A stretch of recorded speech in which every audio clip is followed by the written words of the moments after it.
ವಿಷ್ಣುವರ್ಧನ್ ಅವರ ಪುತ್ರನ ಪಾತ್ರವನ್ನು ಮಾಡಿದಂಥ ಅದ್ಭುತವಾದಂಥ ಕಲಾವಿದ ಬಾಲನಟ ಇದೀಗ ನಿಧನರಾಗಿದ್ದಾರೆ ಅನ್ನೋ ಮಾಹಿತಿ ಬರ್ತಿರೋಂಥದ್ದು.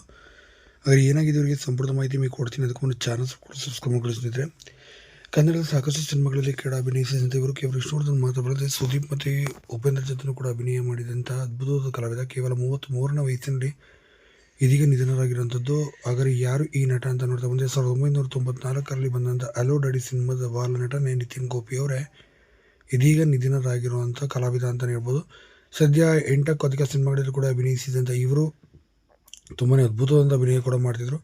ಅಪ್ಪು ಸಿನಿಮಾದಲ್ಲಿ ಕೂಡ ಪುನೀತ್ ರಾಜ್ಕುಮಾರ್ ಸ್ನೇಹಿತನ ಪಾತ್ರದಲ್ಲಿ, ಕುಟುಂಬದಲ್ಲಿ ಕೂಡ ಉಪೇಂದ್ರನ ಸ್ನೇಹಿತನ ಪಾತ್ರದಲ್ಲಿ ಕೂಡ ನಿತಿನ್ ಗೋಪಿ ಅವರು ಅಭಿನಯಿಸಿದರು. ಇನ್ನು ಹಲೋ ಡ್ಯಾಡಿ ಸಿನಿಮಾದಲ್ಲಿ ಅತಿ ದೊಡ್ಡ ಮಟ್ಟಿಗೆ ಅವರು ಬ್ರೇಕನ್ನು ಕೂಡ ತಂದು ಕೊಟ್ಟಿದ್ದು. ವಿಷ್ಣುವರ್ಧನ್ ಅವರ ಪಾತ್ರನ ದ್ವಿಪಾತ್ರದಲ್ಲಿ ಅಭಿನಯಿಸೋದ್ರ ಮೂಲಕ ಸಾಕಷ್ಟು ದೊಡ್ಡ ಹೆಸರನ್ನು ಕೂಡ ಮಾಡಿದರು. ಆ ಸಂದರ್ಭದಲ್ಲಿ ಆ ಸಿನಿಮಾಗೆ ಅವರಿಗೆ ಒಳ್ಳೆ ರಾಜ್ಯ ಪ್ರಶಸ್ತಿಯನ್ನು ಕೂಡ ಅವರು ಹುಡುಕಿಕೊಂಡು ಬಂದಿತ್ತು ಅಂತಲೇ ಹೇಳ್ಬೋದು.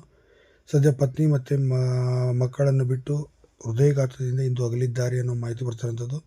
ಏನೇ ಇಲ್ಲಿ ನಿತಿನ್ ಗೋಪಿ ಅವರ ಆತ್ಮಕ್ಕೆ ಶಾಂತಿ ಸಿಗಲಿ ಅಂತ ಕಮೆಂಟಲ್ಲಿ ಓಂ ಶಾಂತಿ ಕಮೆಂಟ್